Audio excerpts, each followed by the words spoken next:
என்னன்னா ஸ்டாக்ஸ்ல எப்படி ட்ரேட் பண்றது அப்படினு சொல்லிட்டு வியூவர்ஸ் கேட்டிருந்தாங்க. அதுக்கான பதில் தான் நம்ம இந்த வீடியோல பார்க்க போறோம். ஸ்டாக்ஸ்ல ட்ரேட் பண்றது அப்படினா எப்படின்னா நீங்க வந்து ஒரு பிகினரா இருக்கிறவங்க ஆக்சுவலி ட்ரேடிங்ல வரும்போது நானுமே ஸ்டாக்ஸ்ல ட்ரேட் பண்ணிட்டு இருந்தேன். இன்னமும் வந்து ஸ்டாக்ஸ்ல ட்ரேட் பண்றது தான் சேஃப் அப்படின்ற மாதிரி நிறைய பேர் வந்து ஸ்டாக்ஸ்ல ட்ரேட் பண்ணிட்டு இருக்காங்க. ஸோ இது வந்து நம்ம வந்து பாத்தீங்கன்னா ஸ்டாக்ஸ்ல இருக்கிற மொமெண்டத்தை பொறுத்து நம்ம அந்த பை செல் வந்து டைரக்டாவே பண்ணலாம். இப்போ நம்ம வந்து ஆப்ஷன்ல வந்து இது இந்த பக்கம் இண்டெக்ஸ் பார்க்கணும், அதுக்கப்புறம் ஆப்ஷனை பை பண்றதா இல்லை இப்போ புட் ஆப்ஷன் பை பண்ணுறதா கால் ஆப்ஷன் பை பண்ணுறதா அந்த மாதிரிலாம் வந்து அதில் வந்து ஒரு இது இருக்கும். ஸோ அதுக்கு டைரெக்டாகவே ஸ்டாக்ஸில் பை பண்ணிடலாம் அப்படின்ற மாதிரி ஸ்டாக்ஸில் ட்ரேட் பண்ணுவாங்க. அதில் வந்து கொஞ்சம் மூவ்மெண்ட் வந்து வாலட்டைல் ரொம்ப கம்மியாக இருக்கும், அதனால் அது ஒரு சேஃபர் அப்படின்ற மாதிரி வந்து இதெல்லாம் வந்து ஸ்டார்ட் பண்ணிகிட்ருக்கோம். ஸோ இப்போ இதில் வந்து ஸ்டாக்ஸில் ட்ரேட் பண்ணுறதுனால எப்படி பண்ணுறது, அதில் என்ன ப்ளஸ் இருக்குது மைனஸ் இருக்குது அப்படின்றத நம்ம இந்த வீடியோவில் டீட்டெயிலாக பார்க்க போகிறோம். ஸோ என்னென்னா ஸ்டாக்ஸில் நீங்கள் ட்ரேட் பண்ணுறீங்கன்னா ஃபர்ஸ்ட் ஆஃப் ஆல் நீங்கள் பிளான் பண்ணிக்கிங்க. நீங்கள் வந்து அந்த கேஷ் வந்து லிவரேஜ் கான்செப்ட்டுக்குள்ளே போகாதீங்க. அதாவது நீங்கள் ஒரு எக்ஸ் அமௌண்ட் வச்சுருப்பீங்க, ஒரு 1 lakh அப்படின்னா நீங்கள் யூஸ் பண்ணுற ப்ரோக்கர் வந்து 10x 20x அந்த மாதிரி வந்து கொடுப்பாங்க. அதுக்கு ஆசைப்பட்டு வந்து நீங்கள் வந்து உங்களுடைய ஓன் கேஷில் இல்லாமல் அந்த மாதிரி லிவரேஜில் நீங்கள் போக ஆரம்பிச்சிங்கன்னா ஈவினிங் 3:20க்கு வந்து அது மைனஸில் இருக்கும்போது அது க்ளோஸ் பண்ணி ஆகணும்னு ஒரு நிர்பந்தம் ஏற்படும். அப்போ அது லாஸாக இருந்தாலும் புக் பண்ண வேண்டியது அவசியமே இருக்கும். அதுக்கு பதிலாக நீங்கள் உங்கள்கிட்ட எவ்வளோ கேபிட்டல் இருக்கோ அதுக்கேற்ற மாதிரி மட்டும் நீங்கள் ட்ரேட் பண்ணிங்கன்னா இந்த ஃபஸ்ட்டு தப்பு இதில் நடக்கிறது வந்து இந்த லிவரேஜ் கான்செப்ட் தான். ஓகேங்களா? இன்றைக்கி வந்து ஆனால் இண்டெக்ஸில் வந்து பண்ணும்போது அந்த கான்செப்ட்லாம் இப்போ கிடையாது. நீங்கள் எவ்வளோ கேஷ் வச்சுருக்கீங்களோ அவ்வளோ கேஷ் தான் பண்ண முடியும். அதனால் அந்த பிரச்சனை அதில் இல்லை. ஆனால் ஸ்டாக்ஸில் வந்து இன்றைக்குமே வந்து அந்த லிவரேஜ் கான்செப்ட் இருக்கிறதுனால நீங்கள் வந்து ஒரு சின்ன அமௌண்ட்டை வச்சுக்கிட்டு, அதுவும் நம்ம ஒரு 4-5 வருஷத்துக்கு முன்னாடிலாம் ரொம்ப 25x வந்து கொடுப்பாங்க. நீங்கள் 10,000 வச்சுருந்தா 2.5 லட்ச ரூபாய்க்கு ட்ரேட் பண்ணலாம், அந்த மாதிரிலாம் இருக்கும். அதுக்காக அதிகமாக குவான்டிட்டி வாங்கி அந்த மாதிரிலாம் பண்ணிட்டாங்க. ஸோ அந்த மாதிரி லிவரேஜ் கான்செப்ட்டுக்குள்ளே ஃபஸ்ட்டு போகாதீங்க. மற்றபடி நீங்கள் ஸ்டாக்ஸில் ட்ரேட் பண்ணணும் அப்படின்னு முடிவு பண்ணிட்டீங்கன்னா நிஃப்டி 50ல் இருக்கிற ஸ்டாக்ஸை செலக்ட் பண்ணிக்கோங்க. அதில் தான் வந்து வால்யூம் ஹையாக இருக்கும். ஓரளவுக்கு வந்து 1000 rupees அண்ட் அபோவாக இருக்கிற ஸ்டாக்ஸாக பார்த்துக்குங்க. ஏன்னா நீங்கள் ஒரு 100 rupees 200 rupees அந்த மாதிரி ஸ்டாக்ஸ்லாம் செலக்ட் பண்ணிங்கன்னா ஒரு நாளைக்கு 2 ரூபா 3 ரூபா தான் அந்த ரேஞ்சில் தான் மூவ்மெண்ட் இருக்கும். ஓகே, ஒரு 1000 rupees அண்ட் அபோவ் இருக்கும்போது உங்களுக்கு ஒரு 10 rupeesலேருந்து 30 rupees வரைக்கும் அந்த மாதிரி மூவ்மெண்ட் இருக்கும்போது உங்களால் வந்து ஈஸியாக வந்து ஒரு 10 பாயிண்ட் 20 பாயிண்ட்ஸை வந்து கரெக்டாக நம்ம வந்து கவர் பண்ண முடியும். ஸோ நிஃப்டி 50ல் இருக்கிற 1000 rupees அண்ட் அபோவ் இருக்கிற ஸ்டாக்ஸாக செலக்ட் பண்ணிக்கோங்க.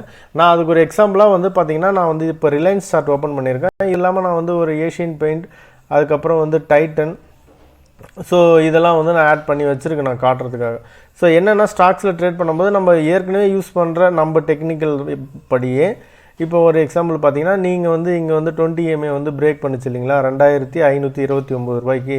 நீங்கள் வந்து இங்கே வந்து ஒரு ஷார்ட் போகிறீங்க அப்படின்னு வச்சுக்கோங்க. 2529 ரூபாய்க்கு செல் சிக்னல் வந்துருச்சு ஆஸ் பர் நம்ம டெக்னிக்கல் படி.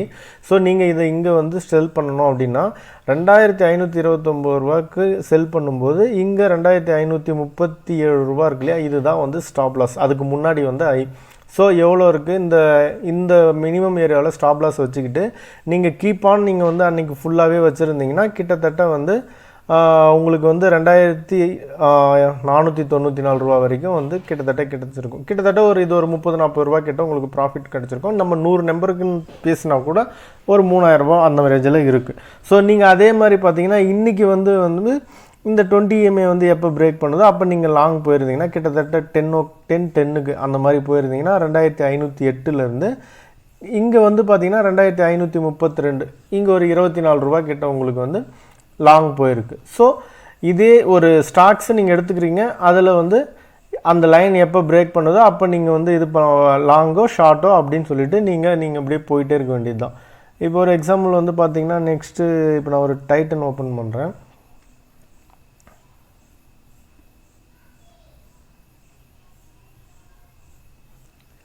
இப்போ டைட்டனில் பார்த்தீங்கன்னா நேற்று கேப் அப் ஆகிட்டு அப்படியே கண்டினியூவாக போயிட்டே இருந்தது. ஸோ ஆல்ரெடி கேப் அப் ஆகிட்டு 20 EMA மேலே இருக்கும்பொழுது நீங்கள் ஒரு 3 கேண்டில் கன்ஃபர்மேஷன் பண்ணிவிட்டு நீங்கள் ஒரு லாங் போகலாம்.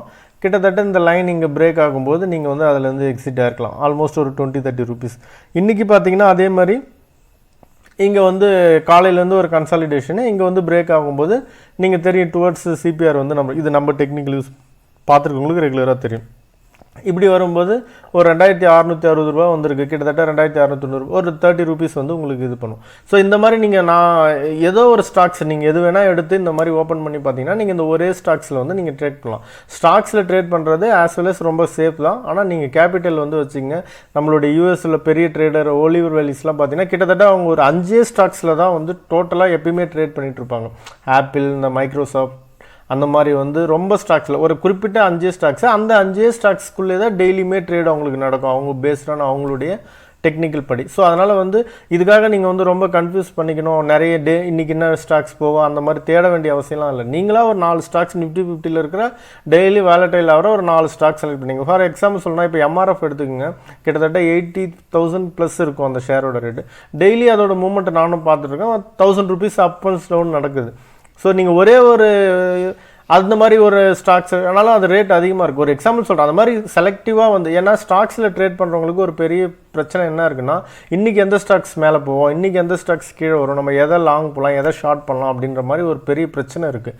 அதுக்கு நிறைய ஸ்க்ரீனர்ஸு அப்படி சாஃப்ட்வேர்ஸ்னு அப்படி இப்படிலாம் விற்கிறாங்க. ஆனால் அந்த ஸ்க்ரீனர் சாஃப்ட்வேர்லாம் வந்து நம்பி போகாதீங்க. அதெல்லாம் வந்து ஆல்ரெடி ஒரு 10 ருபீஸ் 20 ருபீஸை வந்து மூமெண்ட் அந்த லெவலுக்கு மேலே போனதுக்கப்புறம் தான் அது ஸ்கேன் பண்ணி அந்த ஸ்க்ரீனரில் உங்களுக்கு தெரியப்படும். அப்புறம் நீங்கள் போகும்போது அது வந்து மூமெண்ட் கொஞ்சம் அந்த அளவுக்கு இருக்காது. ஸோ அதனால் வந்து அப்படி போகாதீங்க. ஸோ என்னுடைய ஐடியா அப்படின்னு பார்த்தீங்கன்னா, ஸ்டாக்ஸில் பண்ணுறவங்க நிஃப்டி 50ல் இருக்கிற 1000 ருபீஸ்க்கு மேலே இருக்கிற ஒரு 4 ஸ்டாக்ஸ் நீங்களே செலக்ட் பண்ணிக்கிங்க. அந்த 4 ஸ்டாக்ஸ்லேயே தொடர்ந்து பாருங்கள், தொடர்ந்து ட்ரேட் பண்ணுங்கள். அதுதான் வந்து கரெக்டாக இருக்கும். அப்போ அதில் டவுன் ஆனால் செல் போங்க, அப்போனால் அதில் லாங் போங்க. ஸோ இவ்வளோ தான் சிம்பிள் ஸ்டாக்ஸில் ட்ரேட் பண்ணுறதுக்கு. பட் ஆனால் கம்பேரிட்டிவாக ஸ்டாக்ஸில் இல்லாமல் எஃப்என்டோவில் பண்ணுறதுல என்ன பெனிஃபிட் அப்படி இருக்குன்னா இதுதான். இப்போ நான் இதில் என்ன ப்ளஸ் சொன்னோன்னா அதே தான் இதில் மைனஸ். என்னென்னா, இப்போ நம்ம வந்து டெய்லி எந்த ஸ்டாக்ஸ் மேலே போவோம், எந்த ஸ்டாக்ஸ் கீழே வரும் அப்படின்றதுக்காக தெரியாமல் அது பின்னாடி அந்த தேடிட்டு இருக்க அந்த நேரம் இருக்கு இல்லையா, அந்த தொல்லை வந்து நம்மளுக்கு வந்து இண்டெக்ஸ் கிடையாது. ஏன்னா இப்போ இண்டெக்ஸில் வந்து நம்மளுக்கு இருக்குது. இப்போ நீங்கள் நிஃப்டியோ பேங்க் நிஃப்டியோ அப்படி எடுத்துக்கிறீங்கன்னா நீங்கள் ஏதோ ஒரு இன்ஸ்ட்ருமெண்ட்டில் ட்ரேட் பண்ணுவீங்க. அந்த இன்ஸ்ட்ருமெண்ட்டில் வந்து 2 ஆப்ஷன் தான், மேலே போனால் காலு, கீழே வந்தால் புட்டு. ஸோ அப்போ என்ன பண்ணோம்னா, நீங்கள் 2 இதில் கூட நிறைய பேர் என்ன பண்ணுறாங்கன்னா, எக்கச்சக்கமான ஸ்ட்ரைக் ப்ரைஸை செலக்ட் பண்ணி வச்சுக்கிட்டு ஆட் பண்ணி வச்சுட்டு அது பின்னாடி எதுக்கு எக்கச்சக்கமாக, ஒன்று காலை இல்லை புட்டு இவ்வளோ தான் போக போகுது. அதில் கரெக்டாக நீங்கள் அட் மணிலே வந்து இது பண்ணிவிட்டு பண்ணுங்கள், ஒன்றும் பிரச்சனை இல்லை. அந்த மாதிரி வந்து 2 ஸ்ட்ரைக் மட்டும் இது பண்ணிக்கிட்டு நீங்கள் இண்டெக்ஸ் மேலே இருக்கா கீழே இருக்கா பார்த்துட்டு அதுக்கேற்ற மாதிரி. இப்போ ஒரு எக்ஸாம்பிள் வந்து பார்த்தீங்கன்னா, பேங்க் நிஃப்டி வந்து இன்றைக்கி 41,100 ஆட் பண்ணியிருக்கேன். இப்போ நீங்கள் உங்களுக்கு தெரியும், நீங்கள் காலையில் வந்து மார்க்கெட் ஃபால் ஆச்சு. ஸோ ஆஸ் பர் நம்மளுடைய டெக்னிக்கல் படி 11:20 இந்த மாதிரி மேலே போகும்போது நீங்கள் வந்து மேலே போயிருக்கலாம், லாங் போகலாம். ஒருவேளை நீங்கள் செல்லராக இருக்கும், ஆப்ஷன் பையராக இருக்கும்போது இந்த லைனில் இருக்கும்போது புக் பண்ணணும்னு சொல்கிறோம். செல்லராக இருக்கும்போது இந்த லைனை பிரேக் பண்ணும்போது நீங்கள் செல் பண்ணலாம். ஸோ இவ்வளோ தான். இப்போது ஸ்டாக்ஸ் ட்ரேடிங்லேருந்து இண்டெக்ஸ் ட்ரேடிங்கில் என்ன பெனிஃபிட்னா, இண்டெக்ஸ் ட்ரேடிங் வரும்போது நீங்கள் எது மேலே போகும் எது போகணும் உங்களுக்கு தேட வேண்டிய அவசியம் இல்லை. ஒரு கால் ஒரு புட்டு அட் மணியில் இது 2 மட்டும்தான். இந்த 2த்தில் யாரோ ஒருத்தர் தான் மேலே போவாங்க, யாரோ ஒருத்தர் தான் கீழே வருவாங்க. ஸோ அதனால் இந்த கன்ஃபியூஷன் வந்து உங்களுக்கு இண்டெக்ஸில் இருக்குல்ல. ஆனால் நான் அதுக்காக நீங்கள் ஸ்டாக்ஸை விட்டுட்டு இண்டெக்ஸில் வந்து ட்ரேட் பண்ணுங்க நான் சொல்ல வரல. அதில் வாலடைல் ஜாஸ்தியாக இருக்கும், திடீர்னு அதை வந்து கேட்ச் பண்ண முடியல அப்படின்றதெல்லாம் பை எக்ஸ்பீரியன்ஸில் உங்களுடைய ஸ்கில் டெவலப் ஆகும்போது தான் வரும். நான் அதில் இல்லைன்னு சொல்லலாம். ஆனால் ஸ்டாக்ஸ் ட்ரேடிங்கில் என்ன, ஏதோ ஒரு 4 ஸ்டாக்ஸை செலக்ட் பண்ணிக்கோங்க, அந்த 4 ஸ்டாக்ஸ்லேயும் என்ன நடக்குதோ அதை மட்டும் ட்ரேட் பண்ணுங்கள். ஸோ இதுதான் வந்து ஸ்டாக்ஸ் ட்ரேட் பண்ணுறதுக்கான ஒரு மெத்தட். ஸோ இதுதான் நம்ம இந்த வீடியோவில் சொல்ல வந்தது. உங்களுக்கு இந்த வீடியோ பிடிச்சிருந்தால் லைக் பண்ணுங்கள், ஷேர் பண்ணுங்கள், கமெண்ட் பண்ணுங்கள்.